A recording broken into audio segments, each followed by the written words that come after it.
महाराज जी, जैसे कि आपने बताया निंदा और क्रोध से बचें, ये पाप के कारक हैं। जैसे तैसे निंदा पर तो काबू पा रहे हैं, लेकिन यदि किसी बात को सुनकर क्रोध आ जाए, भगवान और आपकी याद करते हुए भी उस पर नियंत्रण कैसे करें? हो नहीं पा रहा महाराज जी। यद्यपि मैं प्रतिदिन आपका सानिध्य प्राप्त करती देखो, हूँ जब तक सत्संग के माध्यम अज्ञान रहता है तब तक हर विकार पर नियंत्रण कर पाना बहुत कठिन होता है, क्योंकि हमको सत्य भासता है। क्रोध की स्वयं सत्ता नहीं है, इसका प्रादुर्भाव कामना से होता है। जैसे हम चाहते हैं कि आप हमारे साथ ऐसा बर्ताव करें, आप उसके विपरीत करेंगे, हमें क्रोध आ जाएगा।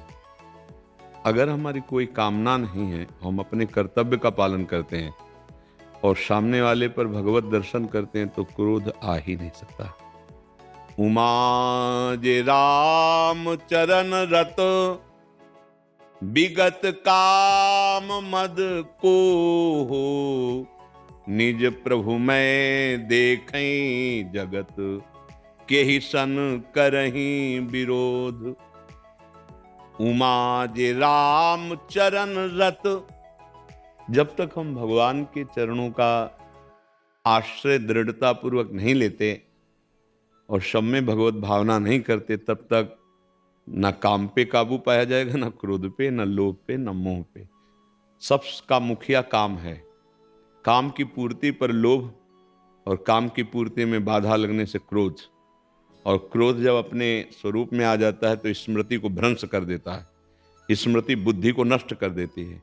बुद्धि नष्ट होते ही अपराध और पाप हो जाता है। जैसे कामा संजायते क्रोधा, क्रोधा स्मृति विभ्रमा, स्मृति भ्रंशात बुद्धिनाशो, बुद्धिनाशात प्रणश्यति। अगर हम भगवान का भाव सामने वाले में करें और नाम जप करें, और फिर भी अगर क्रोध बन रहा है तो मौन हो जाए।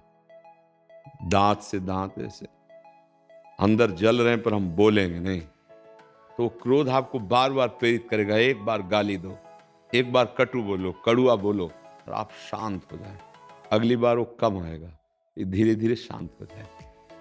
अब जब तक शुद्ध ज्ञान नहीं होगा, शुद्ध ज्ञान वास्तविक, अपनी जबान अपने दांतों से कट गई, अब किसको गाली देंगे आप? किसको गाली दे सकते हैं भला किसी को गाली? आप खुद फिसल कर गिर गए, चोट लगी, अब आप किसको गाली देंगे?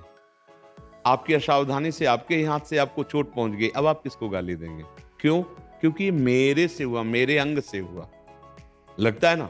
ऐसे सच्ची बात समझो, सामने वाला अगर कोई भी हमारे प्रति प्रतिकूल व्यवहार कर रहा है, वो मेरे कर्म से प्रेरित है। मेरा कर्म दंड देने के लिए आया, इसलिए वो गाली दे रहा, प्रतिकूलता कर रहा है। मुझे अगर इस भाव को हृदय में धारण करने का सौभाग्य मिले कि मैं पवित्र हो रहा हूं और वो कड़ुआ बोल रहा है, मैं अपराध मुक्त हो रहा हूं, अगर मैंने कड़ुआ बोल दिया तो फिर वो अपराध बन जाएगा शांत भाव से। इसे क्षमावान कहते हैं। क्षमावान सबसे बड़ा बलवान होता है। क्रोधी निर्बल होता है, कामी निर्बल होता है। जो निष्काम है, जो क्षमावान है, वो महाबली है। उसने क्रोध पर विजय प्राप्त कर ली। हमें लगता है कि अगर किसी का भी परिवर्तन करना है, किसी को भी अनुकूल बनाना है, वो क्रोध से नहीं हो सकता, वो क्षमा से हो सकता है।